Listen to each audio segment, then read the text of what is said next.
A Gold Coast father who allegedly shot and killed a man accused of breaking into his home has been released on bail. His lawyer argued lethal force was warranted given the unusual circumstances.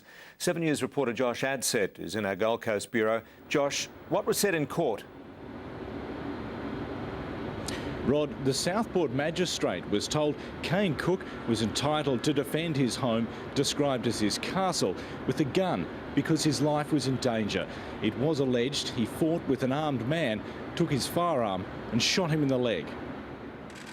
Less than 48 hours after allegedly killing a man, Kane Cook was back on the street. Mr. Cook, you must be relieved you can now go home to your family. The shooting happened at his Gold Coast home early yesterday morning.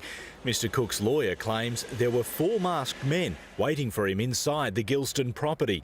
Mr. Cook fought with one before allegedly shooting him with a World War II Luger pistol. That a man has died is a tragedy, but that a man defending himself and his home is not a tragedy. It's merely a statement of common sense. The court was told Mr. Cook used a neighbour's phone to call police just after the incident. Mr. Cook's lawyer says the young father is terrified. He fears friends of the man he allegedly shot will come after him and his family. The 34-year-old victim had crawled 50 metres from the home before bleeding to death. Police say he'd arrived from Sydney a week ago.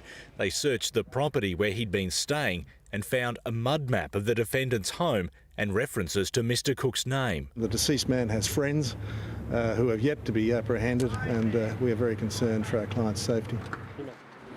Police argue Mr. Cook's versions of the events of yesterday morning don't match up with the physical evidence found at the scene. They claim Mr. Cook told them he'd shot the intruder in the home, but the shell casing was allegedly found on the footpath 20 metres away. Rod? Thank you, Josh Adset in our Gold Coast bureau.